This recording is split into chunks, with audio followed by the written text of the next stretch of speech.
Banner ಹಾಕುವಂಥದ್ದು ಮತ್ತೆ ಕಾರ್ಯಕ್ರಮಗಳ ಬಗ್ಗೆ ನಿಷೇಧ ಏನಿದೆ ಅದಕ್ಕೆ ಬಿಜೆಪಿ ವಿರೋಧ ವ್ಯಕ್ತಪಡಿಸಿದ್ದಾರೆ. ಅದು ಗೊತ್ತಿಲ್ಲಪ್ಪ, ಅದೇನು ಪೊಲೀಸರು ಇಂಟೆಲಿಜೆನ್ಸ್ ರಿಪೋರ್ಟ್ ಏನಿರುತ್ತೆ ಅಂತ ಗೊತ್ತಿಲ್ಲ. ಇಂಟೆಲಿಜೆನ್ಸ್ ರಿಪೋರ್ಟ್ ಏನಿರುತ್ತೋ ಅದ್ರ ಮೇಲೆ ಪೊಲೀಸರು ಕ್ರಮ ತಗೊಂಡಿರ್ತಾರೆ. ಅದ್ರ ಬಗ್ಗೆ ನಾವೇನು ಮಾತಾಡೋಕ್ಕಾಗುತ್ತೆ? ಇಂಟೆಲಿಜೆನ್ಸ್ ರಿಪೋರ್ಟ್ ಬಗ್ಗೆ ನನಗೆ ಗೊತ್ತಿಲ್ಲ. ಪೊಲೀಸರು ಕ್ರಮ ಇರುತ್ತೆ, ಅವ್ರನ್ನೇ ಕೇಳ್ಬೇಕು.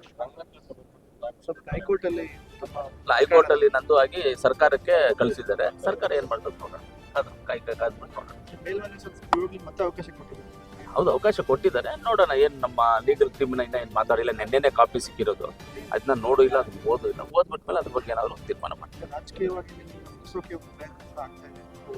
ಅದು ಮಾಮೂಲಿ. ಇವತ್ತಿಂದಲ್ಲ, 20 ವರ್ಷದಿಂದ 2008ರಿಂದ ನಡೀತಾ ಇರೋದಲ್ವ ಅದು. ರಾಜಕೀಯವಾಗಿ ಮುಗಿಸ್ಬೇಕು ಅಂತ 2008ರಿಂದ ಇವತ್ತವರೆಗೂ ನಡೀತಾ ಇರೋದು ಕೆಲಸನೇ, ಮುಂದಕ್ಕೂ ನಡೀತಾನೆ ಇರಲಿ ಅಂತ. ಅವ್ರು ನನ್ನ ರಾಜಕೀಯವಾಗಿ ಮುಗಿಸಕ್ ನೋಡ್ತಾರೆ, ಜನ ನನ್ನ ಪರವಾಗಿರ್ತಾರೆ, ಅಷ್ಟೇ. ಎರಡೇ ಡಿಫ್ರೆನ್ಸ್, ಬೇರೆ ಏನಿಲ್ಲ. ಕಾಂಗ್ರೆಸ್ ಪಕ್ಷದಲ್ಲಿ ಎಲ್ಲರೂ ಮಾಡ್ತಾರೆ, ಎಲ್ಲ ಆಲ್ ಪಾರ್ಟೀಸ್ ಲೀಡರ್ ಸೇರ್ತಾರೆ ಅದಕ್ಕೆ. ಎಲ್ಲ ಆಲ್ ಪಾರ್ಟೀಸ್ ಲೀಡರ್ ಗ್ಯಾಂಗ್ ಸೇರ್ತಾರೆ ಅದಕ್ಕೆ, ಅಷ್ಟೇನಾ? ಸರಿ, ಥ್ಯಾಂಕ್ ಯು.